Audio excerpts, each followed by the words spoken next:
Hello, everybody. I am thrilled to be having a conversation today with Jonathan Donais of Anthrax. Some of you know him from Shadows Fall, and he's got a new band called Living Wreckage, and we're going to be talking to him about all of it today.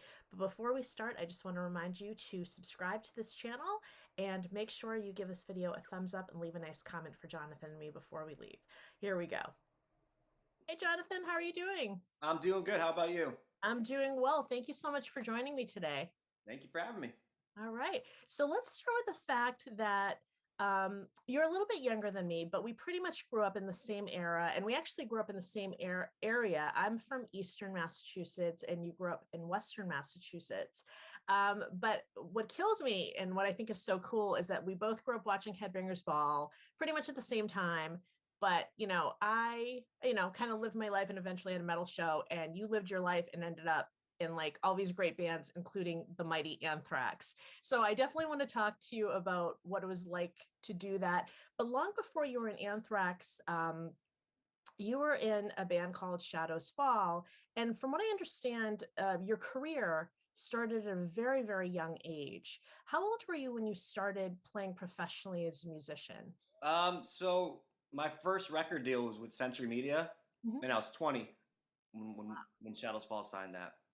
That's amazing. So, was Shadows Fall your first major band, or had you played in some bands before that? Yeah, I played in bands before. I was actually in a band called Aftershock with Adam from Killswitch, Hmm. and uh, and then he went to Berkeley because he was a couple years older than me. So when he went to Berkeley, that's when I started Shadows Fall. So I was, I think, 16 or 17 when I started Shadows Fall, and then yeah, we would just play anywhere, anytime. Like we all wanted to go for it, and got signed by Century Media, and then just went on tour, and never looked back. That's amazing. So before you started Shadows Fall, how old were you when you started playing guitar? And was guitar your first instrument?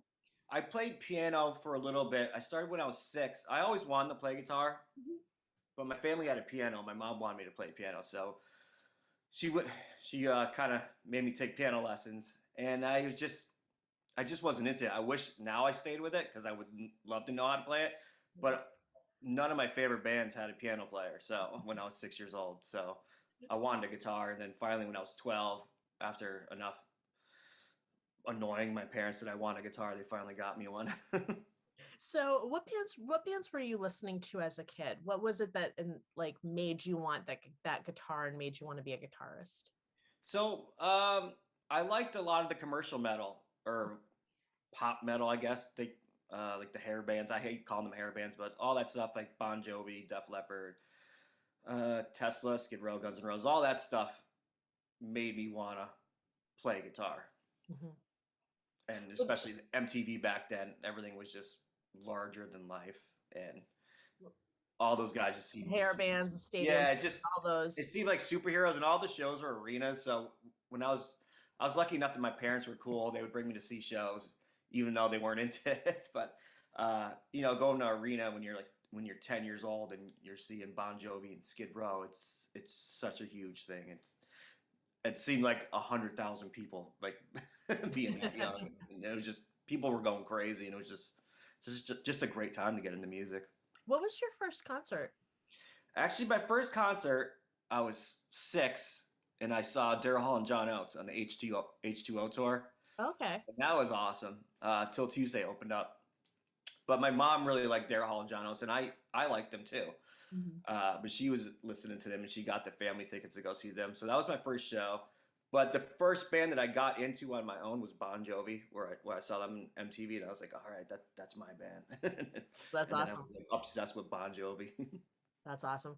Were there any particular guitar players that really spoke to you, or was it just the music in general? Was it the excitement of the music, It, or were there particular guitar I players? was always drawn to the solos, even when I was young. When I went to the shows, I'd be disappointed if the guitar leads weren't loud enough, so I couldn't hear them. So yeah, I loved all the guys in the '80s. Are still probably my biggest influences. Guys like Nuno Bettencourt, Zach Wild, Brandy, all that stuff is amazing guitar players, and they wrote amazing songs too. So they were like the real deal, full package. Yeah. Um, Did you get to see Nuno a lot? Because Nuno is also a Bostonian, just like we are. Were you able to see Nuno like in his earlier days? I mean, I guess he would have been signed. Yeah, no, I didn't get to see that.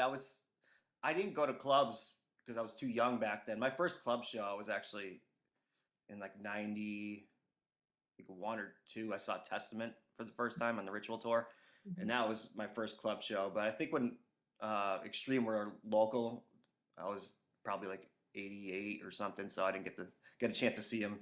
Okay, And, you were probably chewing. I didn't get to see. He was already by the time I already saw him. He was already a rock star. Oh, okay. um, I also wanted to mention this is something from before, but there must be something in the water because you were like literally a baby when Anthrax formed, right? The band you would eventually join. And you know, Britt Lightning from Vixen is also from Boston, and Yeah, I know her. Kane Roberts is also from Metro West. I didn't know Kane Roberts was from Yes, here. he is from, I want to say, Newton, Massachusetts, and I think Britt is from Natick, Massachusetts. And as you know, Kane Roberts joined Alice Cooper after Alice Cooper was already pretty much a legend, and Britt joined Vixen long after Vixen had already established it. So there must be something in the water with these like amazing guitar players from our area get There's to a join lot music. of musicians in the area, and then Yeah. there's a lot of, and then you have like Stain and Godsmack are huge, and Mhm. there's a lot of bands in Mass. Killswitch. Mm. A lot of talent, a lot of like huge talent from here. So you came up on all these like great commercial bands that had huge success and that were like a little bit or quite a bit lighter than the music that you're known for. When did you get into the heavier music, and what inspired you to play the heavier music when you established your own bands? So as soon as I started playing guitar, immediately I got into Metallica because James Hetfield's a riff king. So that's where I really started Metallica and Megadeth, Anthrax. Then it went to like Slayer. You know, it started getting a little bit heavier. I started just going a little bit more. And then I saw Pantera open up for Skid Row, and that just blew my mind because I never heard anything like it. Like Metallica was probably maybe Slayer was probably the heaviest band I was listening to at the time, and then hearing something like that was seeing Phil Anselmo shaved head. I never saw anything like that before because still the hair bands were still pretty much ruling MTV. Uh, and I remember seeing Mouth for War probably a week or two before I saw Skid Row, and I was like, "Oh shit, that's the band that's opening up." And I was like, "Whoa!" I was like, "What is this?" And then they're like my favorite band. So then that kind of led to death metal. At first, I was kind of like, I could deal. I like the guitars, but I don't know. And then I went through a death metal phase for a couple of years and was huge into like Cannibal Corpse, Morbid Angel, uh, stuff like that. And then I kind of went back to the hair metal stuff because when I got my driver's license when I was 17 and had a car, it didn't have a CD player, so I had a tape deck. So I had to fucking dig out all my old tapes, and all my old tapes were like Cinderella and all that kind of stuff. So I was like, oh man, because by then it wasn't cool to like that stuff. It was still like, no, you can't listen to that. That's not cool. You know, you can't listen to War and Cinderella, even though it came back, but uh, that's when I put the tapes in. I was like, damn, these bands were great. I fell back in love with it and started really listening to that stuff a lot again, just because that's only I didn't want to listen to the radio because they're just playing like most radio stations. They play the same like 10, 15 songs Over and all over the and over. time. So Yeah.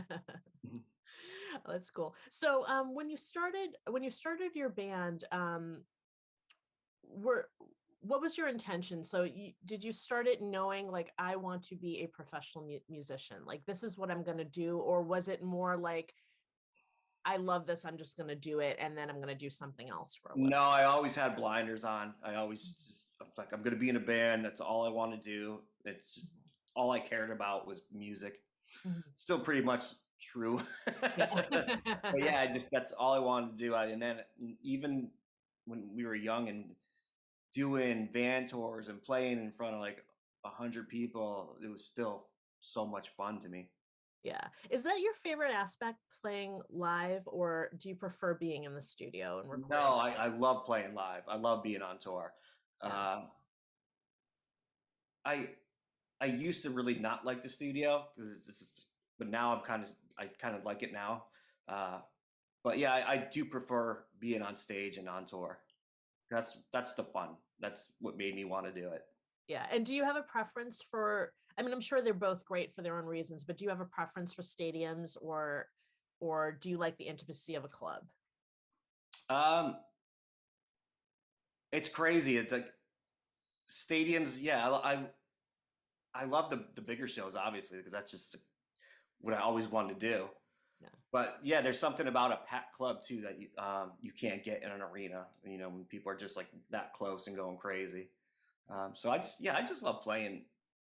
Period. Like even people ask me because my new band, Live in Wreckage. We're just a local band right now.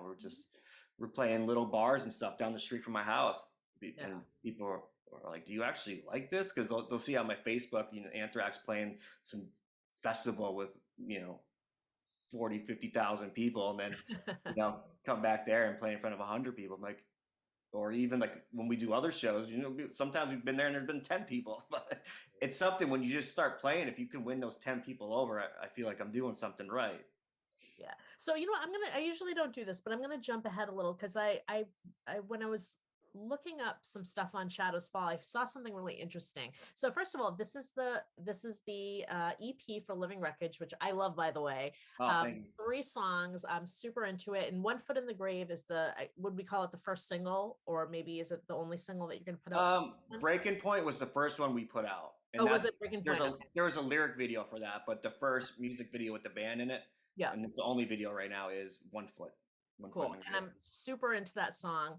And you did, was it 200 of these? Did you put out, is it a limited run of Yeah, 200? there's a limited run that you can either buy a Bandcamp Mm-hmm. or at our shows, and the ones that you buy at our shows are actually signed. And Okay. I think there's only 36 left at Bandcamp. So All right. Cool. So what I found was um, Shadows Fall, when you first, I get maybe when you first got signed, right before you got signed, you did a, was it, you did a run of like 200, I don't know if it was cassettes or CDs at the time, but you did 200. And then about a year later, the first album came out. And what I had read about this is that you did a run of 200 and that your album is going to come out, I guess, later this year. yeah, Was that like symbolic or in any way, or is that just the way it's done in the business? well, we recorded that. When was it? Like September of 2021. Mhm. So it's been done for a long time, and the record company just knew it wasn't going to be able to come out because vinyl's so backed up, and we kind of really wanted to come out at the same time or really close to each other. Mhm. So it's really been pushed back, but it's been done for a while. And our record company suggested that we do, just to put out a few songs and EP, just to let people know about the band, to let them know there's actually something going on, and not just a Facebook, or people can actually kind of get a little taste of it, of what it sounds like. Mhm. Yeah. Very cool. So tell me about the album. When do you plan on releasing it? Do you have a set date yet? We're hoping for summer, Summer? so hopefully mid to late summer it'll Okay. come out. And how many songs are going to be on it? There's going to be 9 songs total. Nice. And does it include these three? Yep. These hmm three. Okay. And then are you going to be able to tour this album, or will you not be able to because of, I imagine you'll be touring with Anthrax. Yeah, I would want to tour with Living Wreckage so bad. Hopefully we can do that. And even if our schedules don't line up with Anthrax and Living Wreckage, they might get a fill in. So I don't want to stop them from going out. Right. Okay. So the band So will continue to like move ahead, even if you can't be yeah, the on band, tour we dates. want to build the band, and we want to go out on the road and let people know about it. Uh, so if I have to, I will have a fill in for myself. Okay, sounds good. Well, speaking of fill-ins, the Anthrax gig came to you sort of in this sort of way. Tell the story of how you met the Anthrax guys and how you got that gig.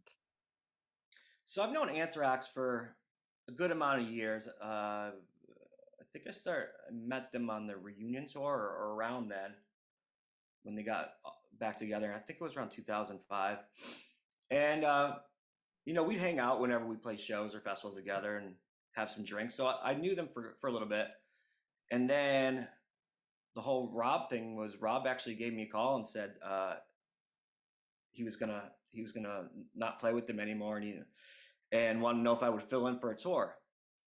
So at first I couldn't do it because Shadow Spa was going on tour to Europe. So I was like, oh shit. And I told some people, my friends and family, like, you're fucking nuts. You got to figure out how to do that. I'm like, yeah, you're right. Because that's just a moment. I grew up on Anthrax. Since I was a 13-year-old kid, I was listening to Anthrax. I'm like, I'll probably never get an opportunity to play for a band I grew up on ever again. So I got to figure it out. So I did the same thing Rob did. I called one of my friends. I go, hey, if I can't do this tour, can you fill in for me? I can't tell you why. And he goes, yeah, for sure. So then I called Rob back. I go, yeah, I can do it. So then I didn't hear anything for a little bit, maybe over a month. And I was like, maybe they found somebody. And then Scott Ian called me up one night and goes, hey man, I heard you know what's going on. I said, I do. He goes, so can you do it? And I was like, yeah, absolutely. And that was in 2013. And I've been playing ever since with them.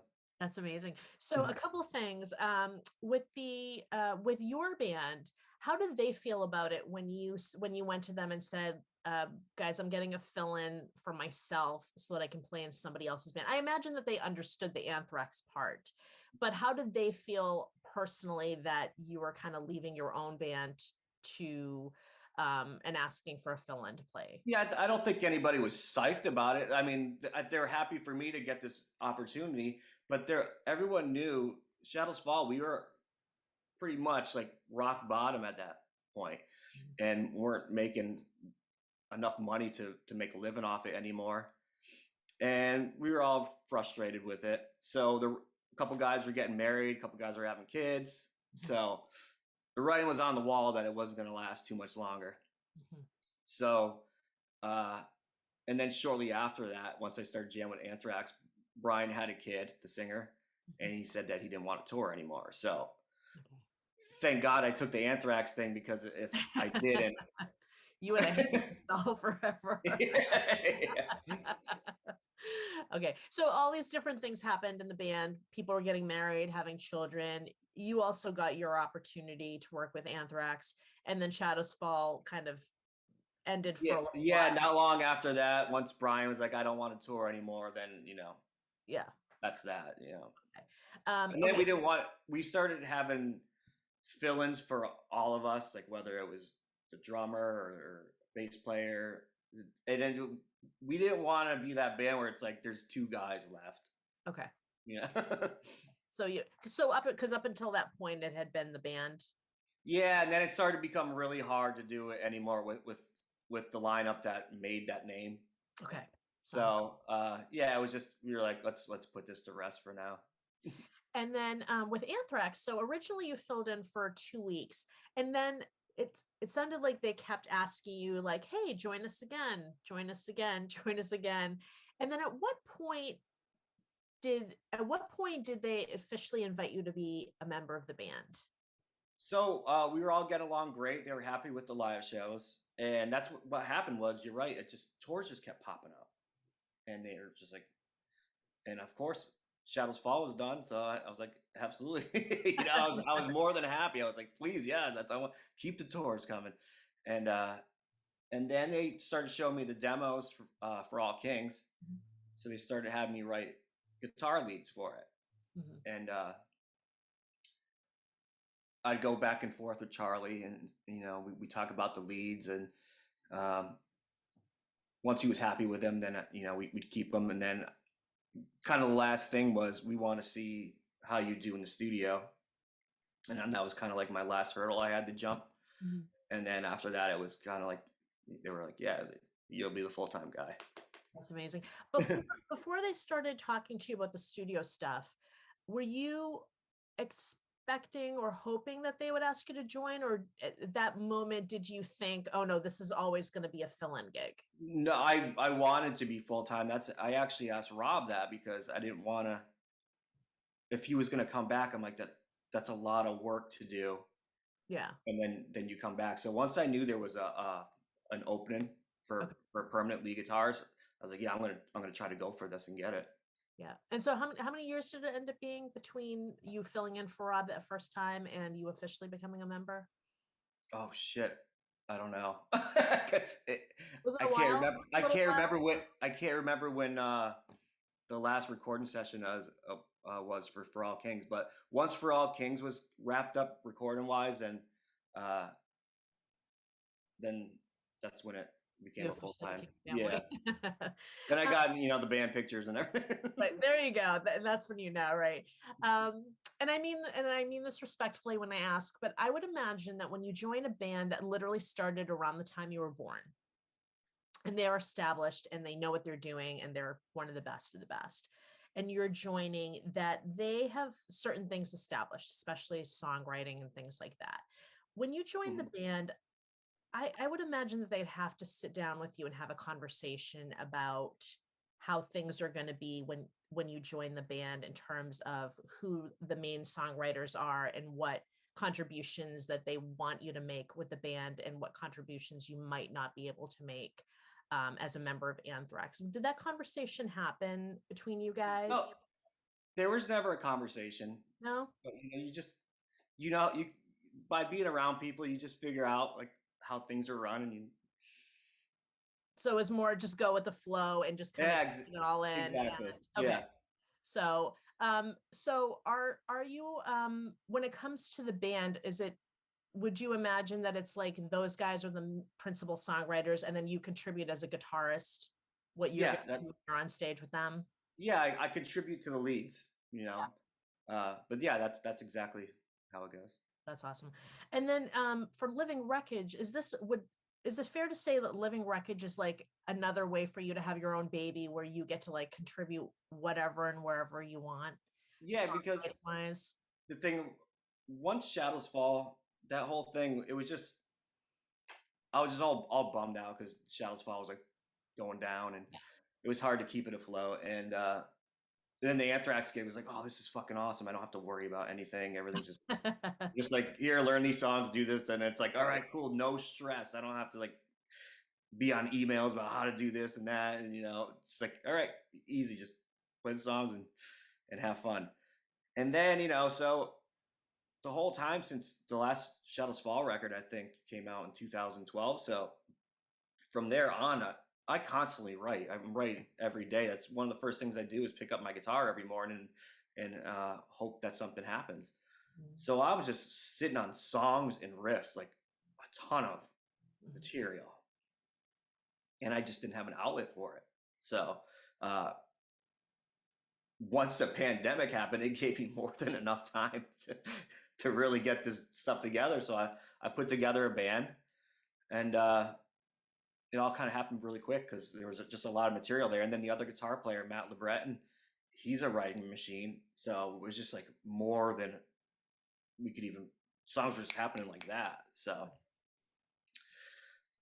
Yeah. So you have this band like Living Wreckage. Are you, and I kind of asked you this before, are you hoping this will become your next Shadows Fall?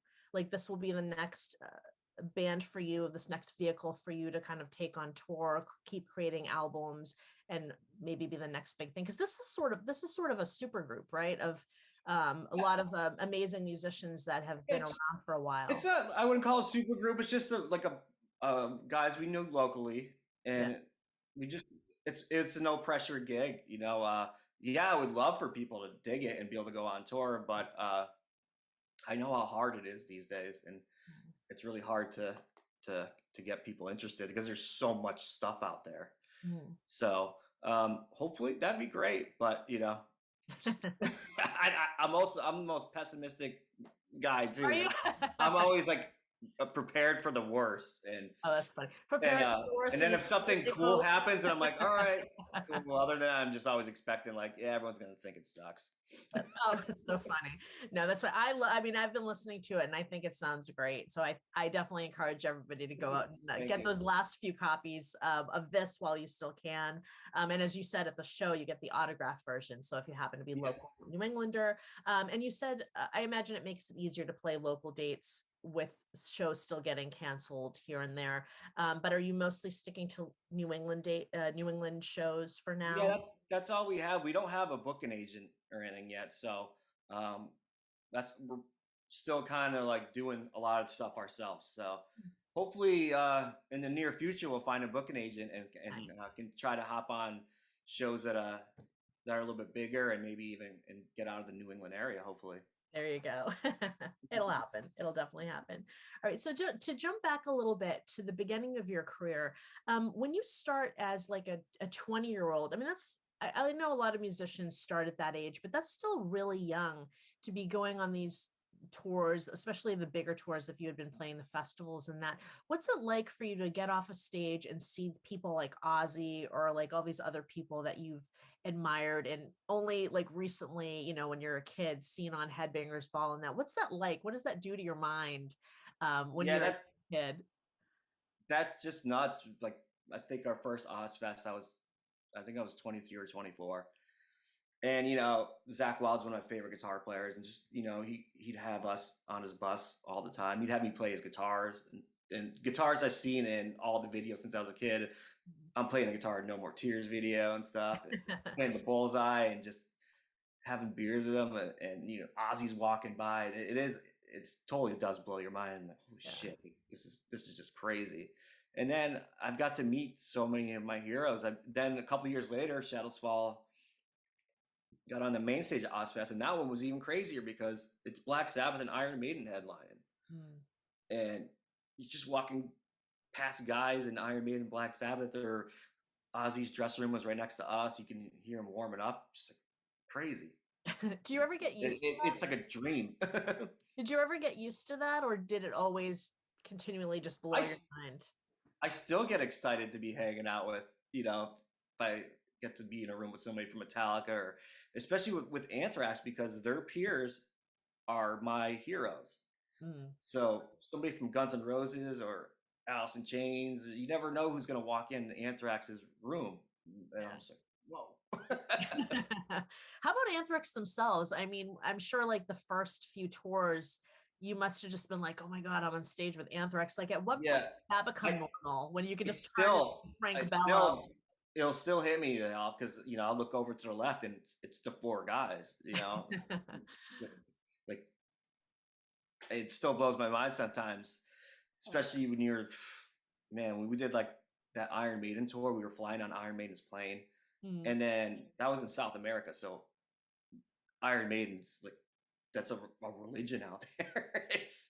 It's crazy to be playing these, well, football, soccer stadiums, whatever you want to call it, just these giant stadiums and people going crazy. And I'm playing for Anthrax.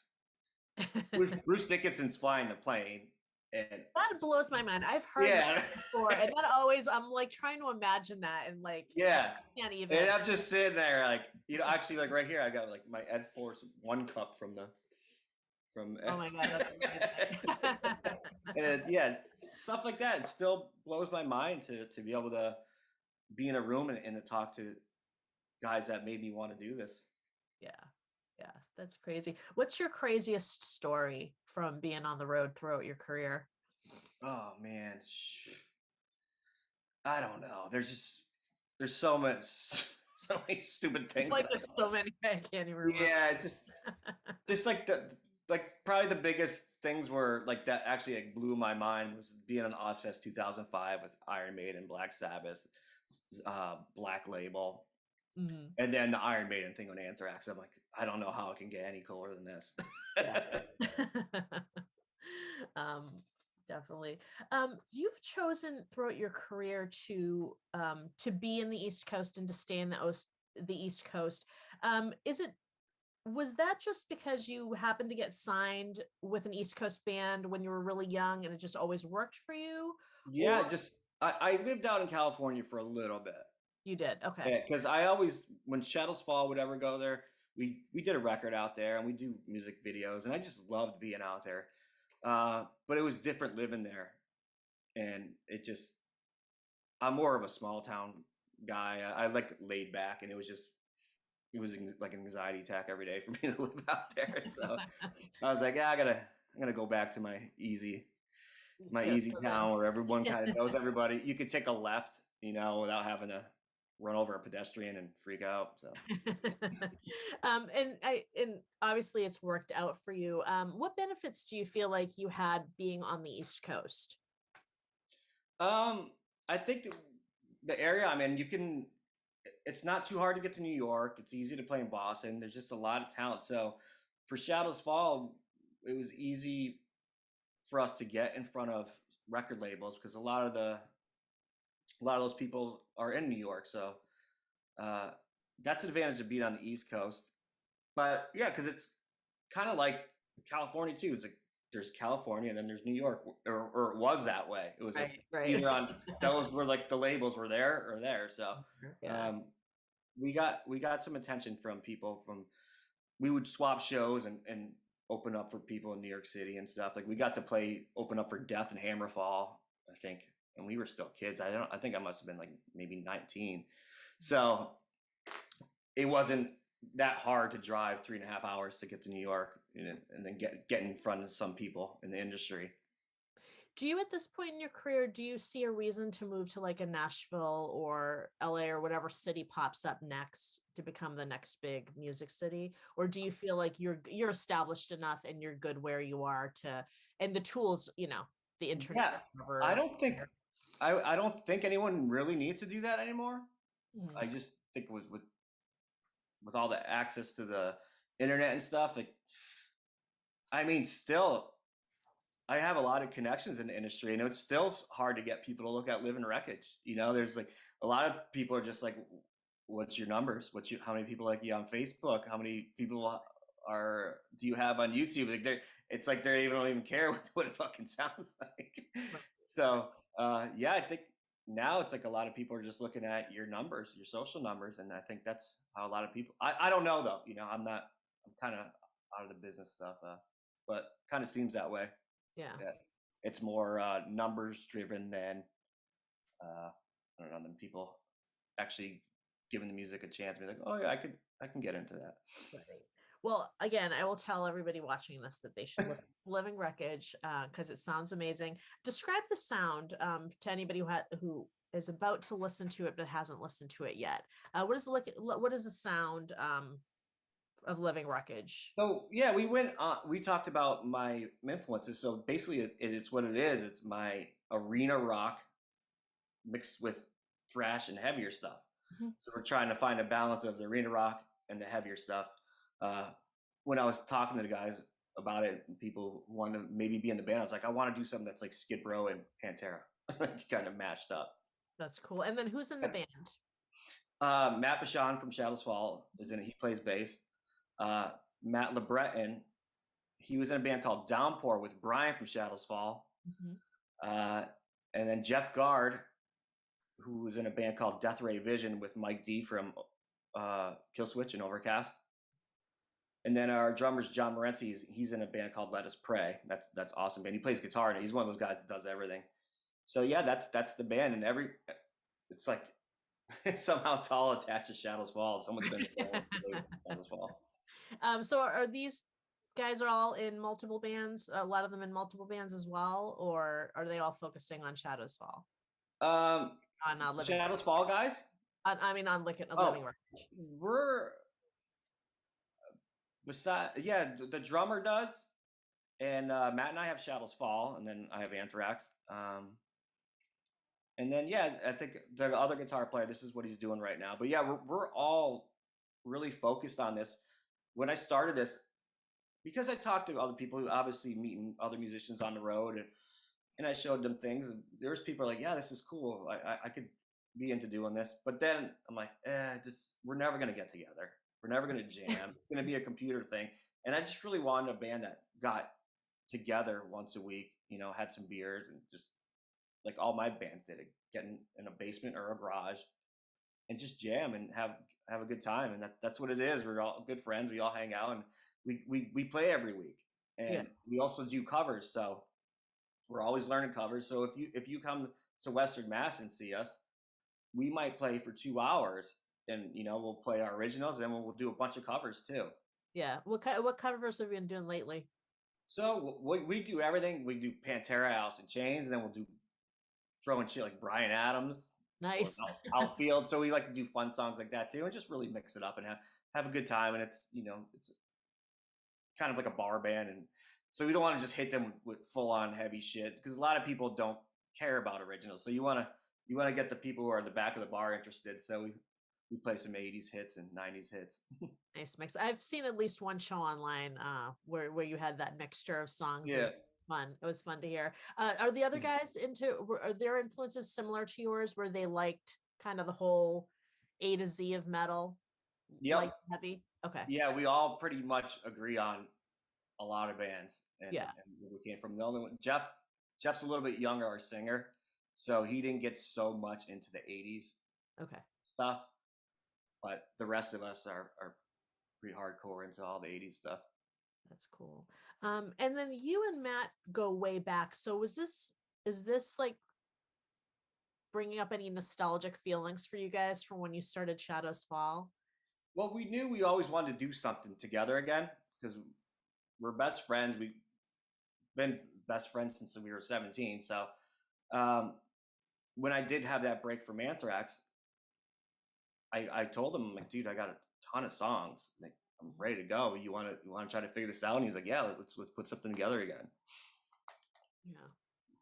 That's really cool. Well, I definitely wish you guys luck. And again, I will share it one more time. Definitely go out and get it. Definitely check it out. All right. So I heard you in a recent interview talk about, I think you were more joking, but about how you had all this time and you probably could have gone back to school or something like that. Um, were you joking, or had you thought about if you had known that this much time would have passed? Yeah, I would have went back, or I would have done things differently. I wouldn't have focused so much on music. Yet another band. Had you had any thoughts recently about what that might have been? I have no idea. I'm trying to think about that now because I don't know what's ahead of me. Right now is not a good time for me, so I don't know. I'm thinking about that right now. What I'm gonna do next, and Yeah. how to get by. So we'll see. I mean, I kind of like feel like when it was like the end of Shadows Fall, like I'm kind of like, fuck, what am I gonna do? And like back in that position again. I keep, Yeah. Just that discovery phase of your life, almost like when you're 17 and having to decide the yeah, rest of your life type of thing. and I just can't stop. I just because I love music so much. So Yeah. eventually, I gotta be like, all right. So were you thinking it might be like a behind the scenes version of music instead of putting yourself on stage or on tour, or are you thinking something really safe? I think I'd go with something safe. Yeah. After this thing, this really just screwed up my world. So Yeah. I Yeah. would go with something that, all right, now you have a guaranteed paycheck, Right. benefits and everything. And Benefits are a good I thing. just didn't see this coming, and I didn't see like lasting like this. So now it's like, oh man, I should have done something. I should have been starting a new band. All right. Well, speaking of Shadows Fall, though, so you guys it had come to an end, but I've seen talks online that you guys did kind of get together for some reunion shows and that. So, what's the status on Shadows Fall right now? So we just did a show in Worcester, and it was amazing, sold out. And we're just having so much fun doing it again, and jamming is fun. And we just have one more show booked right now. That's Furnace Fest, Mhm. and kind of just taking it a little bit at a time because there's still guys who aren't don't want to go on tour and stuff. So shows here and there can happen. Um, I have probably like 4 or 5 songs that could be Shadows Fall songs. I Oh, have okay. them, but I just don't know. We're not rushing anything. I don't know. We're just having fun playing the shows, feeling out the room, seeing and So people are digging it. there's a potential for anything. There is, Okay. yeah. Okay. Um, it's we're taking it baby steps on everything and not pushing it. We want it to be fun. We don't want it to be stressful like it used to be, Okay. especially towards the end. Okay. Uh, so yeah, those guys have safe jobs, Mhm. families, and no one wants to mess that up. Okay. No one wants to be in my position. I understand. All right. So Living Wreckage, you have the EP out now, you have the album coming out this summer, and some touring will happen. Mhm. Anthrax, they're working on an album. Yeah, those guys are writing, right? And we have a tour that's happening. It starts the end of September, and that's Europe. And Municipal Waste is on that run. Okay. And So the dates are on the website right yeah, now. so hopefully, Awesome. Fingers I hope crossed. that happens. Yeah. Okay, awesome. And then with Shadows Fall, anything is possible. You have Yeah, we have you have a we have big Furnace Fest coming up in September, and yeah, we'll see what else happens. That's amazing. All right. And my last question for you is, what advice do you have to offer musicians who are really passionate about this, and even in spite of how challenging it might be, really want to pursue a career in music? Uh, Definitely have a backup plan because Okay. sure. Fair I know enough. everyone was saying that to me too, and I just didn't take the advice. Have a backup plan and just play what you want. Play, get together with as many people as you can. Jam, learn. You can learn from anybody. And then what we did is we just played anywhere. You have to do that, and you have to do it because you love it, and not for money. And most of the time, it's you're putting your own money into it, so you have to be ready for that. I mean, even we live in Wreckage. We don't we don't make any money. We just lose money, but we love doing it. Sounds good. Well, thank you so much. It's been really nice talking to you. And again, I'm really excited about Living Wreckage. I love the EP, and I'm looking forward to the new album coming out. Awesome. Well, thank you for having me. Thank you so much. I hope you enjoyed this video. Don't forget to subscribe, and don't forget to spread the word about MetalNet TV.